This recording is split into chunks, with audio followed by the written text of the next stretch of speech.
Hello guys, ছোট ভাই অনুপ সরকার চ্যানেলে আপনাদের সকলকে স্বাগত। আজকে একটা ছোট্ট গ্রাম্য, যেখানে আমাদের গ্রামের মাটিতে কি চাষবাস হয় তার সুন্দর একটা আপনাদের ছোট্ট ভ্লগ ভিডিও নিয়ে এলাম। বন্ধুগণ, দেখতে পাচ্ছ আজকে আমাদের গ্রামে এগুলো চাষবাস হচ্ছে।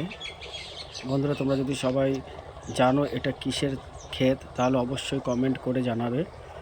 আর দেখো এখানে এই খেতি করতে গেলে কত ধরনের কৃষকরা কষ্ট করে। প্রথমে দেখো এখানে সার দিয়ে তারপরে খেতে জল দেওয়া হচ্ছে। দেখো কীভাবে জলটা দেওয়া হচ্ছে খেতে। আর পাশে দেখো এই জল খেতে এসে অনেকগুলো সুন্দর সুন্দর বক পাখি। এবং দেখো এই মাঠের ভিতরে খেতে কেমনভাবে কষ্ট করে এই ফলনটা ফলায়। আর এই পাশে হচ্ছে যেটা বললে তোমরা অবশ্যই জানো এটা কিসের ক্ষেত। দেখো কত সুন্দর একটা প্রকৃত গ্রামের দৃশ্য। বন্ধুরা, আপনারা অবশ্যই এই ভিডিওটা দেখবেন আর একটা লাইক ও অবশ্যই একটা সাবস্ক্রাইব করে দেবেন। দেখো বন্ধু, আশা করি তোমাদের এই ভিডিওটা ভালো লাগছে।